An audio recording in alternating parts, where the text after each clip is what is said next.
Bonjour et bienvenue dans Bref de Poésie. Aujourd'hui, dans Bref de Poésie, je vous invite à découvrir le dernier recueil de Claude Donnet. Pourquoi les poètes n'ont jamais de ticket pour le paradis? On se le demande. Pas assez sage sans doute. Voilà, publié aux éditions L'Arbre à Parole. Donc cette émission aura deux parties pour que Claude ait suffisamment d'audience car les textes sont assez longs, donc je l'ai coupé en deux. Voilà. Pas Claude, hein. Bon. Poème pour une époque éteinte. Nous vivons une époque éteinte. Une vie de couvre-feu sous la cendre des villes et des rires.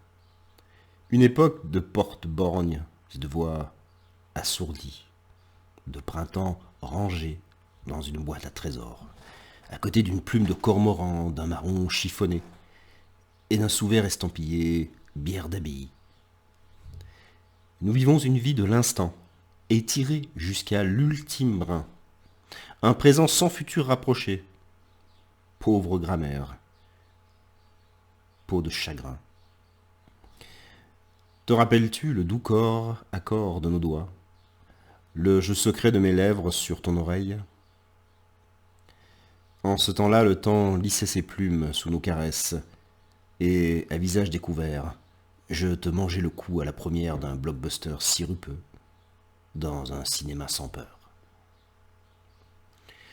Nous vivons une époque éteinte. Dis-moi, où vont les oies quand elles désertent notre ciel? Dans quelle autre vie dansent-elles leurs ailes? Les oies qui enfoncent leur coin criard dans le jour gris. Dans le temps éteint où nous flambons derrière nos fenêtres, nos portes closes, où nous mangeons le pain des départs, le pain de l'exil, derrière les portes rougies au sang des souvenirs, nos portes closes sur les ondes, sur les voies, sur les solitudes câblées, connectées, nos portes closes, nos fenêtres poumons. La vie réduite au cliquetis de nos doigts sur le clavier, au visage tremblant dans l'écran solidaire, aux mots meurtris dans les écouteurs. Nous vivons une époque éteinte, mais moi je brûle à pleine peau, à peau de soleil, à peau de couleur, à peau de papouille et de silence sucré. Je brûle en partance, je brûle en absence, en confidence balancée, en transhumance, salon, chambre à dormir, troisième sans ascenseur. Je brûle d'un temps présent dans mon ventre, d'un présent à enfanter, à déchirer, émietter au hasard des lèvres, d'un présent à vivre entre les tenailles des mains qui prennent le monde, travaillent la terre et la chair. Je brûle à l'endroit et à l'envers, en coup droit et en revers.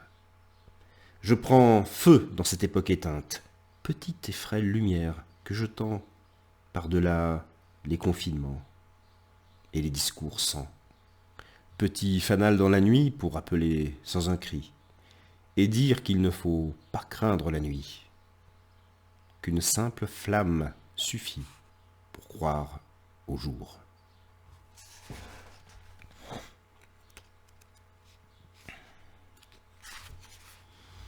Poème pour un matin sourd. Les jets emportent les noix derrière la serre au raisin. Zèbre d'azur d'un matin monde, semoule à rouler entre mes doigts tachés d'encre et de rêves aux abois. J'ai semé mes souvenirs dans le pré carré où les pigeons pavanent leurs coups bleutés. J'ai semé des souvenirs enrobés de sucre pour attirer les scarabées et les cloportes en tablier gris. Ma valise est prête pour un nouveau voyage. Fini de plier les nuages accrochés aux érables en chemise de fête. Remisez les éclats de soleil sur le ventre rond de la serre. Je pars pour la légèreté, les mains frôlées au hasard d'un train tranchant l'aube. La jubilation d'une présence à l'instant qui se noue dans un tapis dont les couleurs s'allument au regard des passants. Je passe dans la broussaille des corps qui passent. La vie inscrit ses arabesques dans leur peau. Pas de stigmates, des coutures reliant les pièces des heures et des jours, je passe. Ne retiens pas le courant, je passe. Dérive sans plus chercher à m'accrocher à une rive, à la page qui se tourne et s'abîme. J'habite un rêve d'étreinte, à redire encore en litanie de lumière, jusqu'au bout du dernier hiver.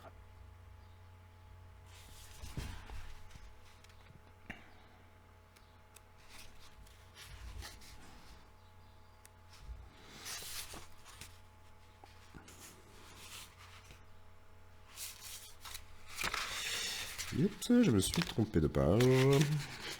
Pardonnez-moi, je dois lire juste un extrait de ce texte intitulé Poème pour le solstice d'hiver. Donc là, c'est un extrait du texte. C'est le solstice d'hiver. On boit des marées de rêves pour s'inventer une lumière, une lampe à promener dans sa nuit, un cierge à libérer des prières dans l'encens des rires amers. Si les arbres ne parlent pas, c'est qu'ils ont appris de la terre que les oiseaux suffisent à chanter le jour.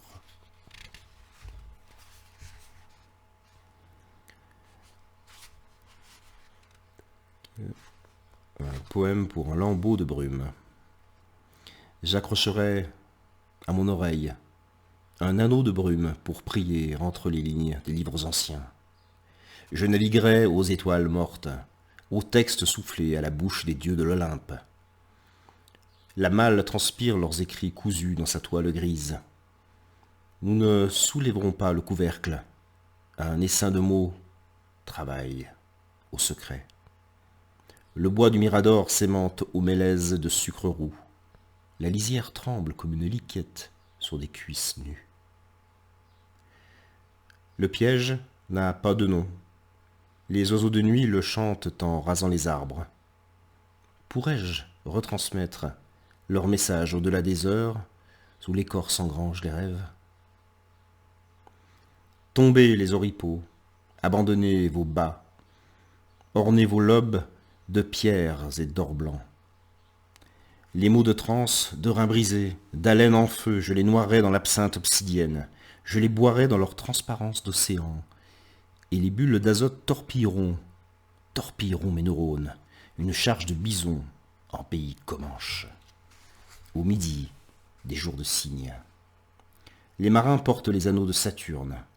Leurs bras, tatoués de fumée et de lèvres peintes, ont l'élégance des maladroits. Je déposerai à tes pieds de Vestale leurs mots volés aux embruns. Je ne resterai pas. Un capornier m'ouvre une cabine. En haut du mât, j'assisterai la banquise, quand ses larmes berceront les mers jusqu'à l'agonie.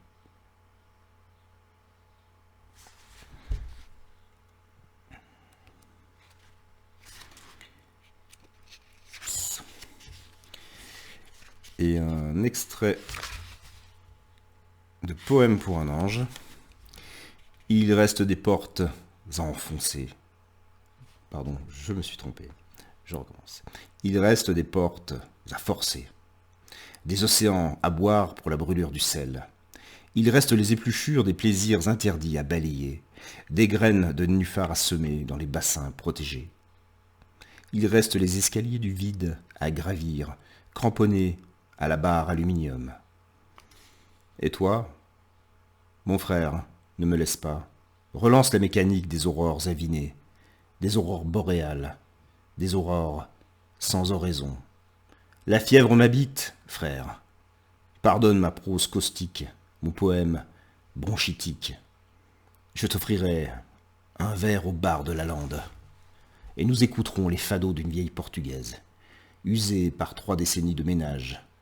Les poètes n'ont jamais eu de ticket pour le paradis. La foi ne déplace pas les montagnes, mon frère, mais la poésie les gravit pour s'enivrer de palabres avant l'ultime corrida.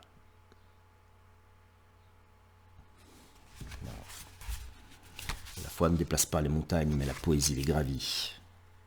Mes frères et sœurs, pourquoi les poètes n'ont jamais de ticket pour le paradis, Claude Denay, aux éditions L'Arbre à Parole pour cette première partie. Je vous remercie pour votre écoute et votre fidélité. Je vous donne rendez-vous très prochainement pour la suite de l'émission.